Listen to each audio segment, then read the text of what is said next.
Good evening, ladies and gentlemen, and welcome to this episode of the Dan Dawson Show. So I know usually I do this from my office. I got the whole setup and everything, but it's been a long day. So what nobody ever tells you about running your own business is it's nonstop. So if you work for somebody, and remember, their day is still going when your day stops. When you clock out at 5, if you get some time, drive back through, they're probably still there at 7:30. So it just never stops. But the reason I wanted to post this video quickly and get it out is the Democrats are saying, not only Democrats, some of the Republicans are saying it too, that requiring voter ID is suppression of the black vote. It's not true at all. You're being duped, black people. And not only are you going for it, you're supporting it. You're cheering it on. Let me tell you how. That is not for you. I have never in my life ever known a black person who doesn't have identification.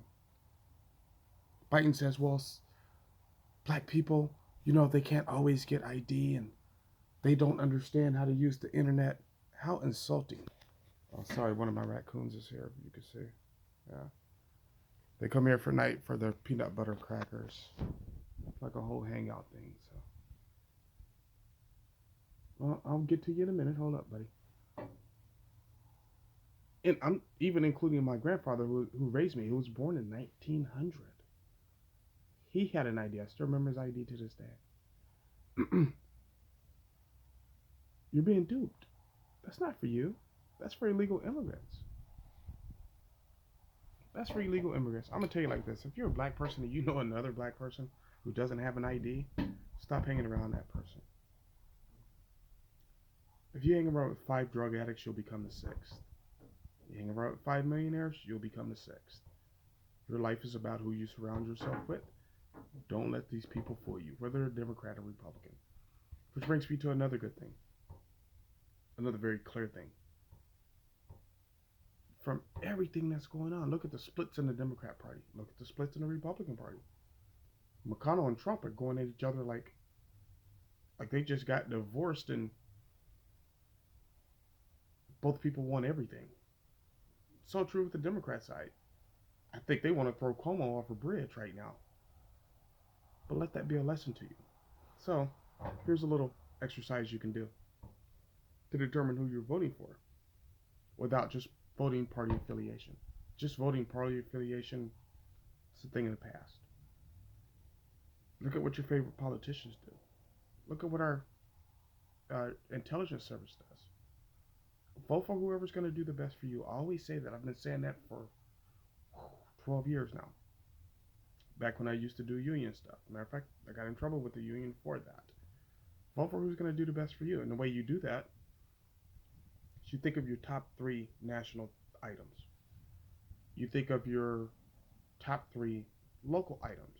For me, my top 3 national items are, of course, Second Amendment. It's number 1. Always number 1. It's a big part of my business. It's a big part of what I do. It's a big part of what I enjoy. Business taxes. That's a very big one for me. Only 3 businesses, business taxes. Yeah. Speaking of, I'll tell you that in a second. And number 3 is the military. Being a former, being a veteran, the military is very big for me. Are we taking care of those guys? Are they getting what they need?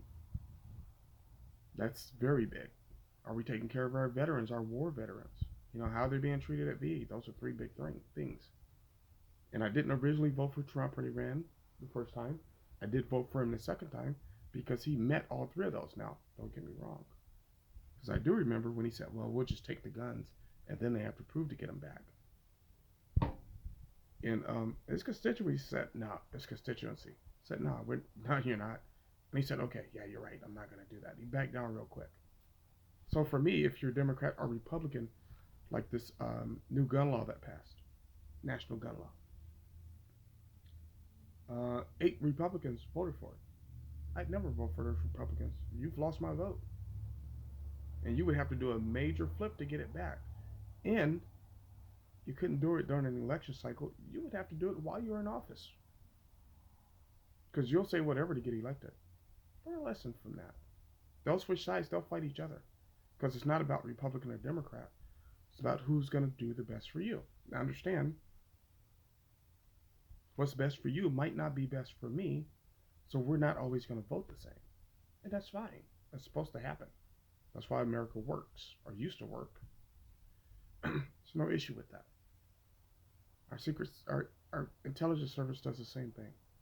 Also, I want to tell you guys, that new stimulus bill they just passed, a couple of things were in that are like poison pills. Poison pills. It's crazy. One is creditors. If you owe a creditor, which I don't, my credit report is completely clean. Learn to do that. Take care of your credit report. They can garnish those wages. So the best advice was, we'll call them and ask them not to. What? Anybody who says you should do that or that's going to work has never owed a creditor money. They don't care. Their money's coming, they're getting it. And there was another thing that was in there. I tend to forget what it was, but it's pretty big. Oh, states cannot lower taxes. So that means if whatever state you're in, the governor and the legislature got together and they said, hey, you know what? It's COVID. People are struggling. People are hurting. Let's lower taxes for a while so people can get back on their feet and we get this economy started again. They can't do it. That COVID bill was packed full of poison pills and people tried to tell us. Nobody listened. That tends to be the way it is. All right, so thank you for watching this episode of The Dan Dawson Show. Like, subscribe, share, and as always, do what you gotta do.